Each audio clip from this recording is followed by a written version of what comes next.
students. The section that was affected had about 200 persons, explaining that 154 people have been rescued from the debris. He lamented that the collapsed structure did not meet the standards for buildings and warned schools that have similar structures to shut down. Reacting to it, First Lady Oluremi Tinubu has expressed sadness over the tragic incident. In a statement by a spokesman, Busola Kukoyi, Senator Tinubu condoled with the governor of Plateau State, Caleb Mutfwang, the bereaved families and the entire people of Plateau State. The First Lady prayed that God should comfort the families of the victims and grant them the strength to bear the devastating loss. Still on building collapse, many are feared trapped as a two-story residential building located in Phase 2, Site 2, in the Kubwa area of the Federal Capital Territory in Abuja collapsed today. The building collapsed around 7 a.m. The spokesperson for the FCT Emergency Management Agency, Ikechi Issa, said their search and rescue team are at the scene. We'll bring you details as they unfold. Now, moving on from that, the Nigeria Center for Disease Control has launched the Integrated Disease Testing and Surveillance Project in Lagos. The initiative seeks to help provide advanced capacity for diagnosis of tropical diseases and strengthen public health infrastructure. Health correspondent Aminat Elegushi tells us more. The administration of President Bola Ahmed Tinubu has embraced partnership in its drive to prioritize the healthcare system of Nigeria. The partnership has birthed the donation of high-intensive laboratory equipment donated by the Taiwan government in collaboration with the United States to the Nigeria Center for Disease Control. It's our own experience. We put high hope in this particular program, in this particular center, because we know it's so important to make the livelihood of every general citizen to be safe. Then you can push forward for any kind of development and any kind of progress. So Taiwan is so proudly to be able to participate in the project and make it look so bright future, and also be able to collaborate more. Continued progress against malaria and neglected tropical diseases is critical to saving lives, and our efforts to strengthen the capacity of this laboratory using advanced testing and surveillance capacity has the potential to strengthen our global workforce and the emergency response capabilities of an entire region. How important it is to get this testing and monitoring capability right here into Lagos. Bringing healthcare to the people, bringing the capacity to the people helps both the health response, but also bolsters Nigeria's capability as a regional player. These integrated disease testing and surveillance projects, according to the NCDC Director General, Dr. Jide Idris, will help swift prevention, surveillance, detection, and response. This compound has continued to develop. And part of that development is what we're here today, just to increase capacity for diagnosis, especially with respect to malaria, neglected tropical diseases, mycology, and other public health diseases. So the plan is to expand our detection capabilities for us to effectively combat these diseases. We're trying to drive the culture of testing and treating it with positive results. And for us to have a reference malaria laboratory in Lagos, funded by our partners, is really a step in the right direction. Dr. Idris also gave assurance of the country's capacity and readiness to combat new diseases. Time they complete this upgrade of this lab here, Nigeria will be in a better position to detect most of the diseases that are prevalent here, including those ones that cause epidemics. And if we can detect early, we can easily mount a response to reduce the negative effect of this disease. That will reduce number of deaths, reduce number of illnesses. It is hoped that when fully set up, the laboratory will help intensify evidence-based solutions to healthcare challenges in Nigeria. Aminat Elegushi, LTV News. Governor Babajide Sanwo-Olu has congratulated literary giant Professor Wole Soyinka on the occasion of his 90th birthday. describing him as a patriot and Nigeria's and Africa pride.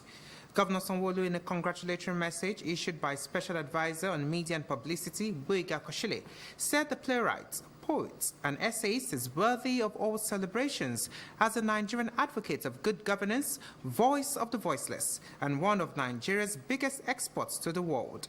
The governor said Professor Soyinka, as a quintessential scholar and literary icon, has used his position and experience to contribute positively to literature, academics, and governance, not only in Nigeria and Africa, but globally.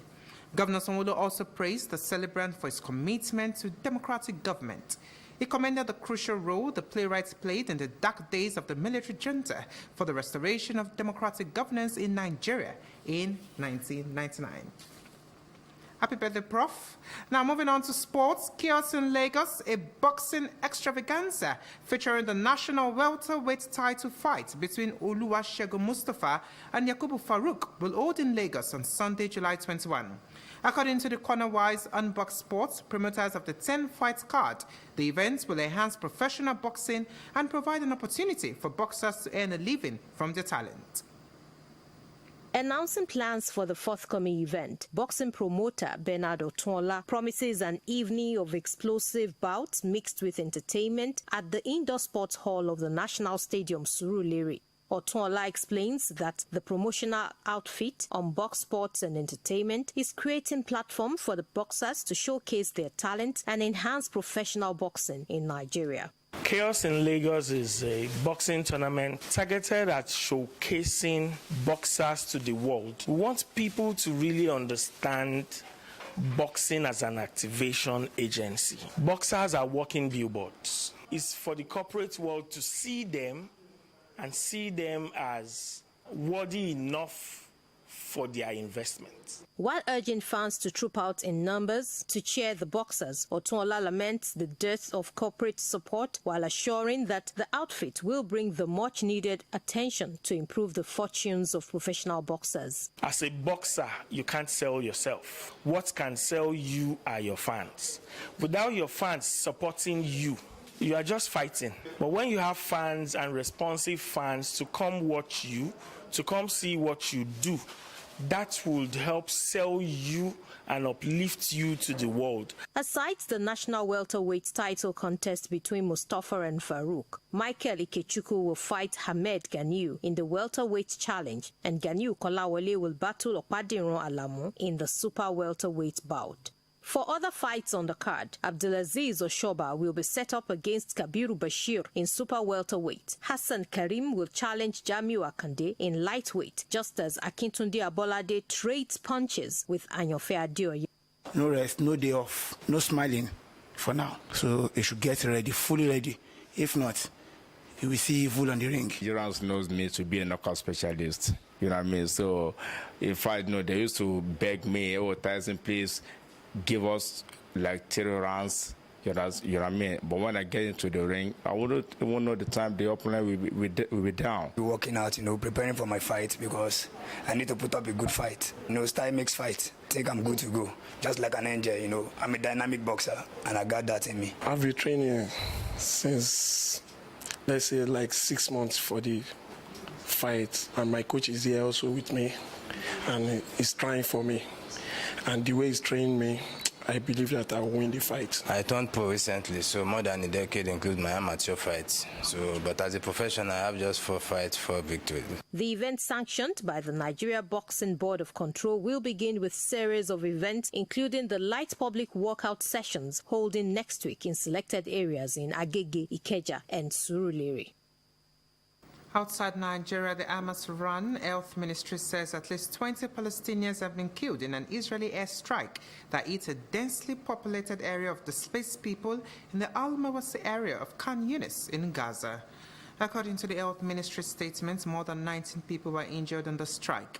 Meanwhile, an Israeli army radio station said sources had described the target of the attack as very significant. Recall that the Israeli military had designated the area as a safe zone, urging Palestinians to seek shelter there. That's all for now. For more news, do connect with Lagos Television on these social media platforms. A quick reminder to call Lagos toll-free lines 767 or 112 in case of emergencies. Many thanks for watching. I am Babumi Agbibi. Join us again at 2.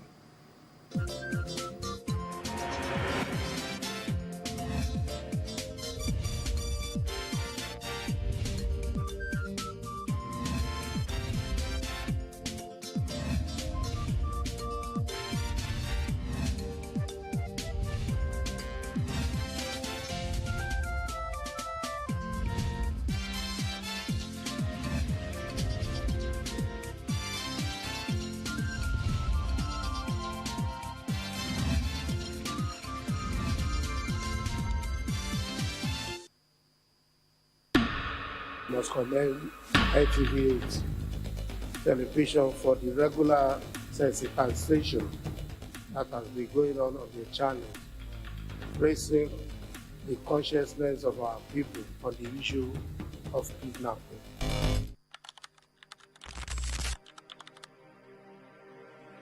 I stood before you, Lagos, privileged beyond measure, to take a second and final oath of office as your governor, to ask you to join me on a journey to a greater Lagos.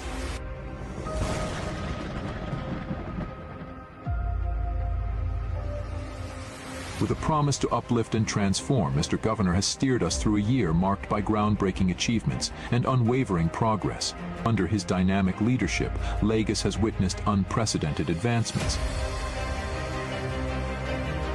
The inauguration of the iconic Red Line and Blue Line rail projects has redefined our city's transportation landscape, enhancing connectivity and opening up new avenues for growth and development. These rail lines are not just infrastructure projects, they represent the promise of a more accessible and interconnected Lagos for all. In the heart of our creative industry, the establishment of the $100 million Lagos Film City signifies a bold step towards making Lagos the entertainment capital of Africa. This cutting-edge facility will serve as a catalyst for innovation and talent development, propelling our city to the forefront of the global stage.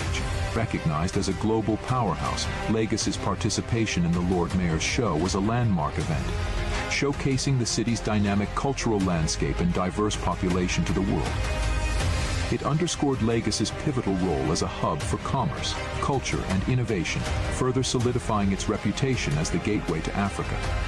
To strengthen food security, initiatives like Lagos Trader Money, the Lagos Food Discount Markets, and the Agro Fresh Food Hub are transforming lives, empowering small traders and farmers to thrive. With 750 million naira, Lagos Market Trader Money has empowered 15,000 beneficiaries, turning dreams into reality and businesses into success stories, while the Agro Fresh Food Hub and Food Discount Markets ensure everyone has access to fresh and affordable foodstuff.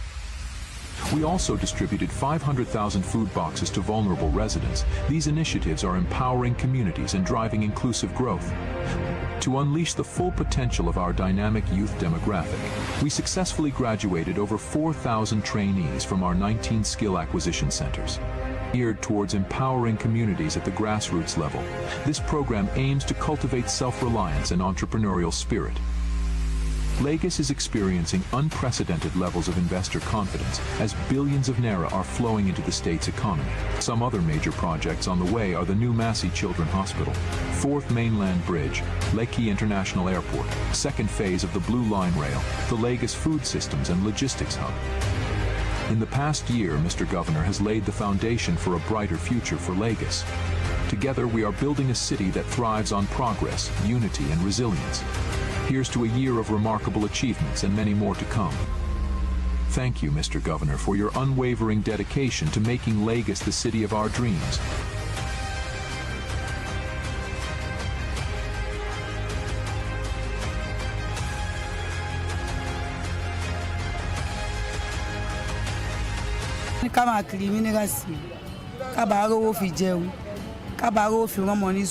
Fathers where people they have, so like me now where they use gallot to the waka everywhere. I know like I need the help.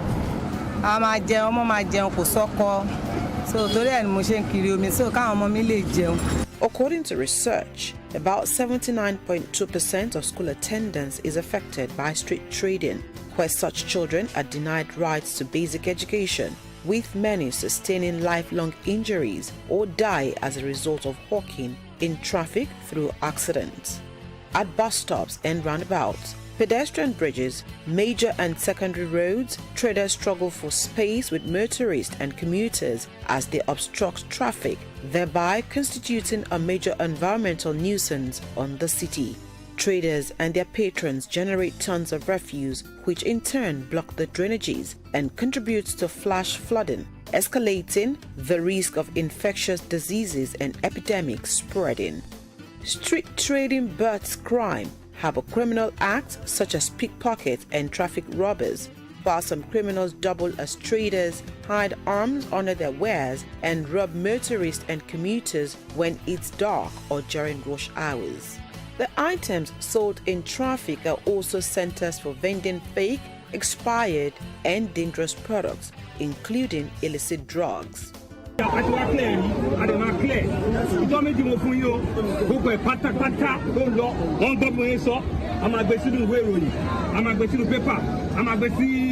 media.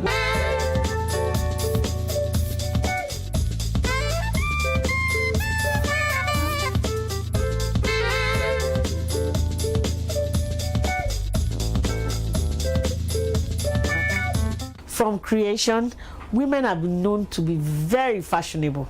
Nigerian women inclusive. A woman's hair is the crown, which adds to her beauty and is considered an important feature. But how many women actually adorn their natural hair, which has become a trend? I am very busy. I don't have time to make my hair. And I have a lot of wig.